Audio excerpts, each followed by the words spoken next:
Expression क्यों दिखाई देते हैं? परेशान तो रहूंगा ना पार्वती, आखिर एक बेटी का बाप जो ठहरा। पार्वती, अब उसके हाथ पीले करने का समय आ गया है। पर हमारी आनंदी तो अभी सिर्फ 9 साल की है। अभी तो उसके पढ़ने लिखने और खेलने कूदने के दिन हैं। देख पार्वती, लड़कियां पराया धर्म होती है और जितना जल्दी इन्हें घर से विदा कर दे उतना अच्छा है। कल से आनंद की पढ़ाई लिखाई बंद। पर बाबू, इसमें मेरी क्या गलती है? आप मुझे पढ़ाई करने क्यों नहीं देते? तेरी गलती है कि तू एक लड़की है। लड़का होती तो क्या बाबू? लड़का होती तो क्या? ऐ लड़की, ज्यादा जबान ना चला, नहीं तो जबान हलक से खींचकर बाहर निकाल दूंगा। बाबू, मैं पढ़ लिख कर कुछ बनना चाहती हूँ। मेरी पढ़ाई ना रोको बाबू। आनंदी, तुझे पढ़ना है तो पढ़, लेकिन सारी उम्र बाप की छाती पर यूं बोझ बनकर ना बैठ। पर बाबू, अभी तो मेरी उम्र पढ़ाई लिखाई की है। मुझे पढ़ लिख कर डॉक्टर बनना है। पढ़ाई पढ़ाई पढ़ाई, आज तो मेरी किताबों का काम तमाम करके ही छोड़ूंगा। ये ले। नहीं बाबू, मत पढ़ो बाबू। महेश्वरी, नहीं बाबू, नहीं। बाबू, ये तुमने क्या किया? तुमने मेरी इन किताबों को ही नहीं पढ़ा बाबू। मेरी किस्मत फाड़ दी, मेरी किस्मत। ये काफी किताबें ना सिर्फ छोरों के हाथ में अच्छी लगती है, लड़कियों के हाथ में तो सिर्फ मेहंदी अच्छी लगती है, मेहंदी। पर बाबू, मैं लड़की हूँ तो क्या हुआ? लड़का और लड़की तो हमारी दोनों आंखों के समान होते हैं। चुप कर आनंदी, और यह एहसान मान कि अब तक जिंदा है तू। कहीं बचपन में गला दबाकर मार दिया होता तो यह तेरी बकबक नहीं सुननी पड़ती आज। पर बाबू, मुझे तो धरना अच्छा ना लगे है। देख छोरी, जितना जल्दी हो तू चूल्हा जलाना सीख ले, उतना ही अच्छा है तेरे लिए। और हाँ, तेरा ब्याह तो होगा, वो भी कल के कल। अगला जीवन है तुम्हारी यह कहानी। आंचल में है दूध और आंखों में है पानी। मुझे माफ कर दे बेटी, तेरे बापू के जिद के आगे मेरी एक न चलेगी।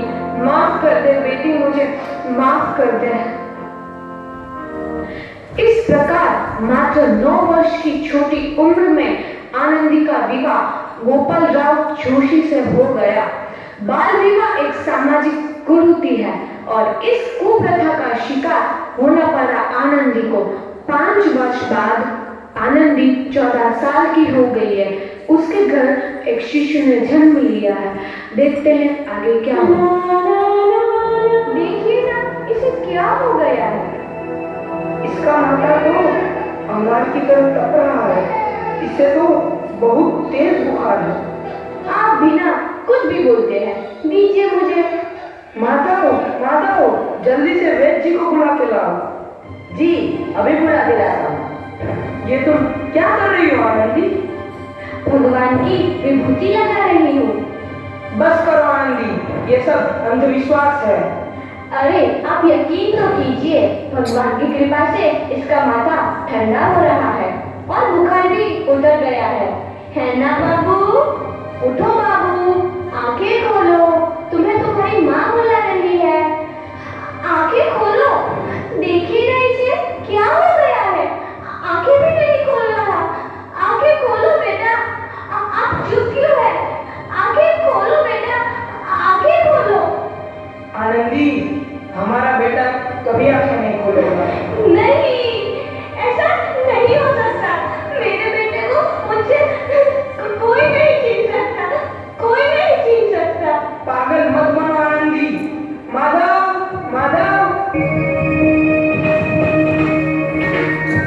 आनंदी, बंद करो ये पागलपन। भगवान ने मेरा बच्चा छीन लिया।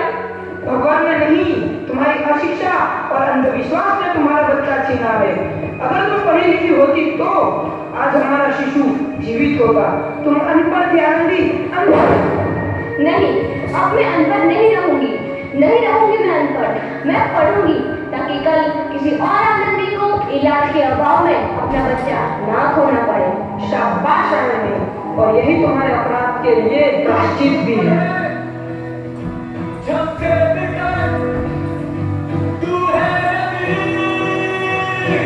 आनंदी, तुम्हारी 12वीं का परिणाम आ गया है।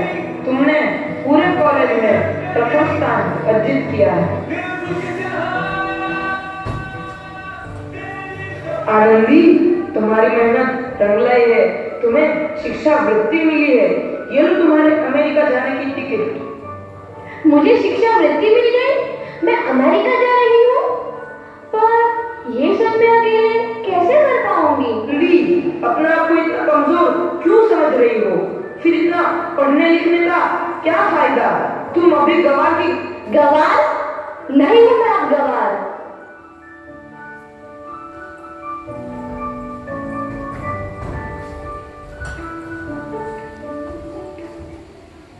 तो इस प्रकार 7 अप्रैल 1883 को आनंदी अमेरिका के पेंसिल्वेनिया के लिए रवाना हुई और 3 साल बाद उन्होंने डॉक्टर ऑफ मेडिसिन की उपाधि प्राप्त कर ली। इधर आनंदी के पिता की तबीयत बहुत खराब है। आगे क्या होता है देखते हैं। लगता है अब मेरे जाने का समय आ चुका है। अब मैं नहीं बचूंगा। ऐसा मत बोलो। शहर के सिटी हॉस्पिटल में अमेरिका से डिग्री लेकर कोई बड़ा डॉक्टर आया है। एक बार वहां चलकर दिखा लेते हैं। हाँ, सही बोला भैया। कम से कम दिल को तसल्ली तो मिल जाएगी। हाँ, चलो चलो जल्दी हॉस्पिटल चलते हैं।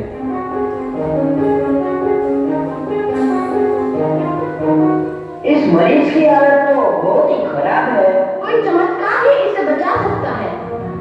ऐसा मत बोलो भाई। डॉक्टर साहब कब तक आ जाएंगे? लो आ गई डॉक्टर मैडम। डॉक्टर मैडम जल्दी देखिए, मरीज की हालत बहुत ही खराब है।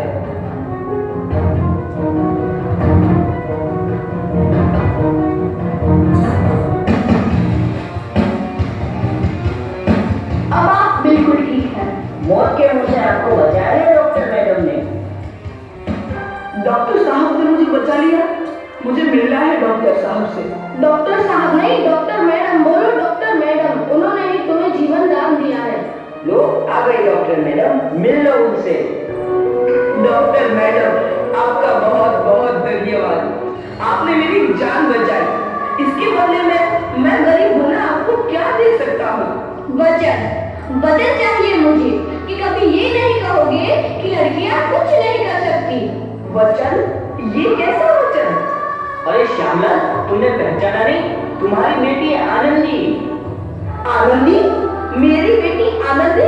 डॉक्टर? हाँ बापू, वही आनंदी जिसके लिए बचपन में तूने चूल्हा और दूल्हा के अलावा कुछ नहीं सोचा था। आनंदी, आनंदी मेरी बेटी, मुझे माफ कर दे। मैं तेरा गुनहगार हूँ बेटी। नहीं नहीं बापू, वही आनंदी जिसके हाथ से लेकर के तुम उसकी सारी जिंदगी काला कर देना चाहते थे। माफ कर दे मुझे मेरी बच्ची, माफ कर दे। मैं तेरा अपराधी हूँ मेरी बच्ची, माफ कर दे। नहीं बापू, मैंने तो तेरा एहसान चुकाया है। याद है ना अपना एहसान जो बचपन में तुमने मुझ पर किया था? ताने सुना सुना कर जीते जी मार डाला था मुझको। अब बोल, और किस किस को मारेगा? आनंदी बेटी, मुझे माफ कर दे मेरी बच्ची। मैं तेरा गुनहगार हूँ। बापू, आपने ही तो बोला था किताबें सिर्फ बेटों के हाथ में अच्छी लगती है, बेटियों के हाथ में तो सिर्फ मेहंदी। बेटों और बेटियों में फर्क करना तो आंखों में फर्क करने समान है। एक का पढ़ना और दूसरे का ना पढ़ना सामाजिक अंधकार है बापू, सामाजिक अंधकार। उपकार मांगता हूँ मैं तुझ जैसी बेटी का, जिससे सारी उम्र तुझसे कुछ ना मांगा। मांगा तो सिर्फ बराबरी का दर्जा। वरना सच तो यह है कि मैं तेरी माफी के लायक भी ना हूँ। और जैसा बाप तेरी बराबरी कर सके उसके मैं लायक भी ना हूँ मेरी बेटी, मैं लायक भी ना हूँ। अपने बापू को क्या माफ नहीं करोगे आनंदी? माफ कर दो आनंदी, माफ कर दो।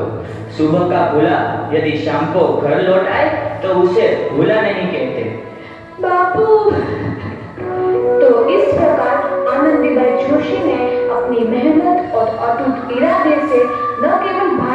वाली महिला डॉक्टर बनी, बल्कि आगे चल के उन लड़कियों के लिए सुनहरा रास्ता दिखा गई जो जीवन में कुछ करना चाहती थी। आप इतने परेशान क्यों दिखाई देते हैं? परेशान तो